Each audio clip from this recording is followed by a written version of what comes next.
So, 12 rules. Which one do you find the hardest to follow yourself?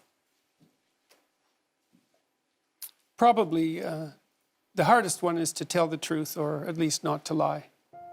Why is That's a that? constant challenge. Well, because it's easy to use your speech in a way that pays off in the short term, and it's difficult to contend with the conflict that's inevitable if you try to do things in a straightforward manner, because that produces short-term conflict. It produces long-term peace, which is a huge advantage, but it's very tempting in the short term to circumvent the problem and pretend that it's not there. But I'm convinced that it's better to face things when they need to be faced and to get to the bottom of things, even though that's... And of course, you have to be constituted in that manner if you're going to be a useful psychotherapist, because you can't let things go. They have to be dealt with, just like they have to be dealt with if you're a medical professional. It's unpleasant to tell someone that they have an illness.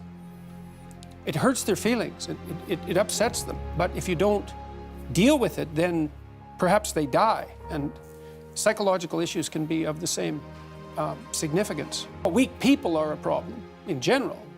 And I don't mean physically weak, I mean cowardly, let's say, and deceitful. If you can't support your own weight, let's say, then someone else has to do it. If you don't pick a forthright and useful and noble pathway through life, then you'll become bitter and too hurt by the tragedy of existence, and then you tend to seek your revenge wherever you can get it, and that's not good. So it's a mistake on all fronts. It's not good for you, it's not good for your family, it's not good for the community. It's certainly not a good medium to long-term strategy, because life is very, very difficult, and you have to be prepared for that. He was a 17-year-old boy. His father had died suddenly about 6 months before, and he found his dad when he was dying and was very, very shocked and horrified and hurt by what had happened. And I had recommended on my YouTube lectures that one thing you could aim for was to be the strongest person at your father's funeral. And so that's what he did.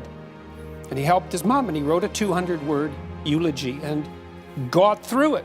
That's strength and necessary.